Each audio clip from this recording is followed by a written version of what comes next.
Great to have you on. Daniel, you've directed Boi de Conchas.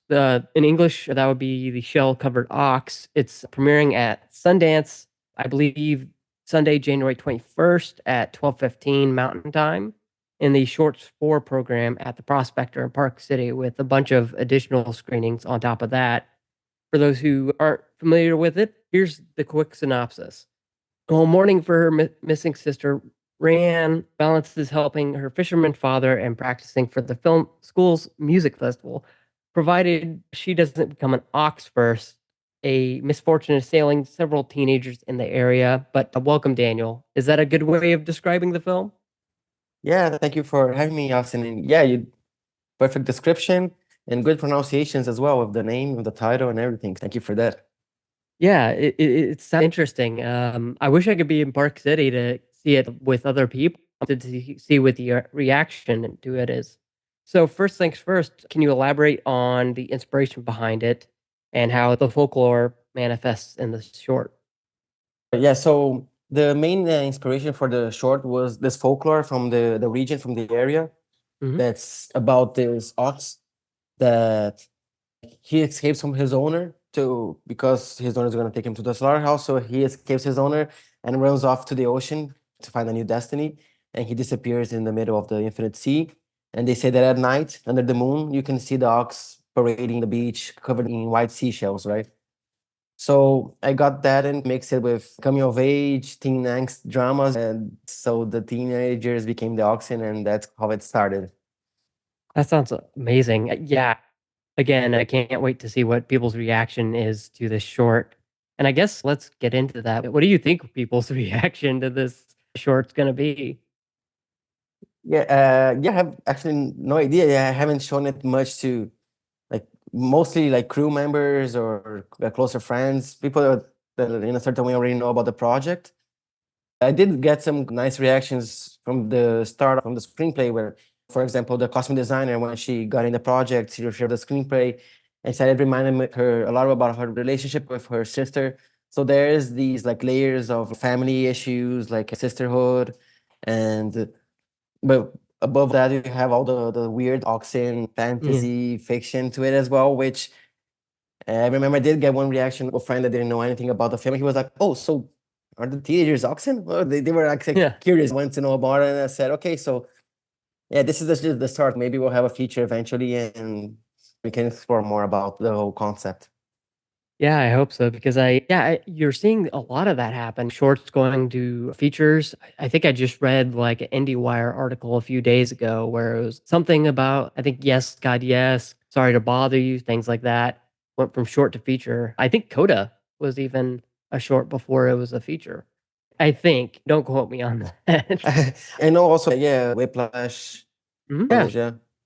Um, But going Raina, you said she had some input on stuff bringing brought in from her sister. Can you expound on that? What certainly did she bring that wasn't in the Oh yeah, like a lot of the cast, crew, and members, everyone brought a little bit of ideas and tidbits to the screenplay. I wrote the dialogues, but then the actors just created their own dialogues Mhm. above it. Just the gist of the idea was there. But the thing is, I really like to work in a collaborative way. So everyone really put their input into it. Like the sister relationship between Hyen and her lost sister is something that really grew during the filming while we were doing the short because we realized that was at first like, the film was more about like Rainbow Ryan and her relationship, the city and her family. But then we understood all of her actions, everything she's doing is because she is in mourning, right, for her lost sister. She is like seeking Yeah. her sister. So everything does revolve around the sister, actually. So that's when we really found the main core of the film. And from there on, everything became more, okay, no, this makes sense now. So I guess that's something that we're really happy to figure out. Yeah, and I guess on that topic, you're talking about grief and figuring things out. It's that thing where you're trying. I think that's a beautiful way to put it. Is you're always trying to figure grief out. But another thing I want to talk about is the music. I know you have a few artists on here. How did that work with the short? Did they come in early? Did they come in late from the beginning? Can you just talk a little bit about that? Yeah, the music is a strong theme in the short. Two of the main actors are actually musicians, like the actress that Oh, plays nice. Ryan, Bebe Salvego. She's a musician. She's a singer, composer, guitar player, bass player. She's a multi-talented musician. Super young, but super talented. The other kid, Mario, that kind of jams with her on the online session. He's a musician as well. He's also a very young teen musician that's doing super good. Does incredible music. And the idea was, since there's this objective of playing in the music festival and how she handles the instrument, we really wanted to get musicians to play the parts to add a bit of their own experience.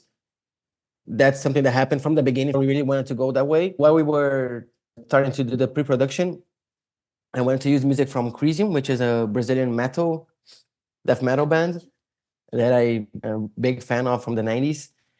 I think they represent really well teen angst and all the confusion that's in the character's mindset of the crazy rhythm, the bleak lyrics, and the strong, like visceral energy, and the music.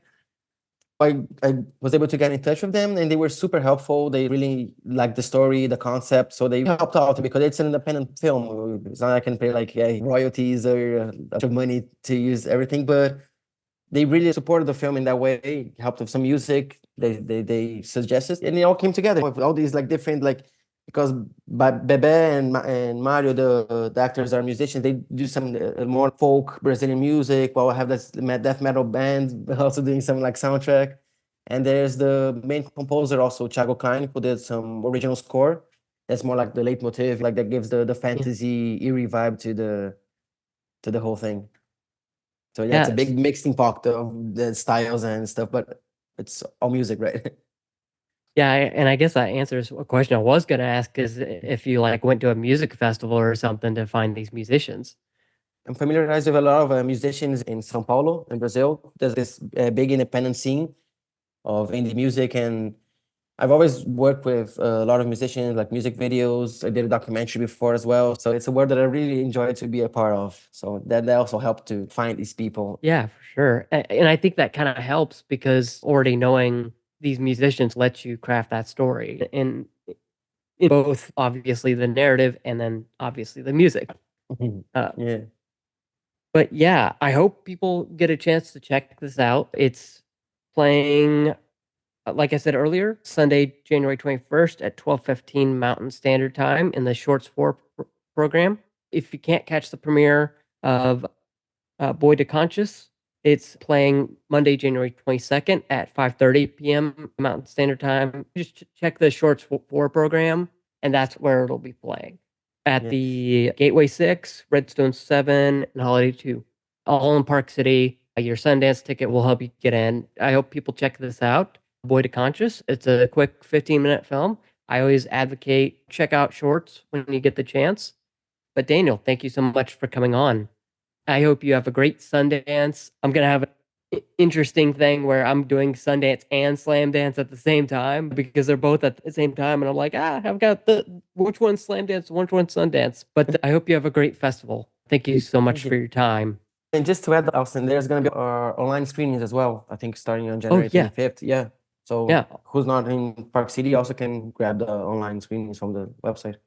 yeah. And you grab a shorts pass. I'll have all Yeah. the links to get tickets down in the website and YouTube description. Thanks. Thanks so much, Austin.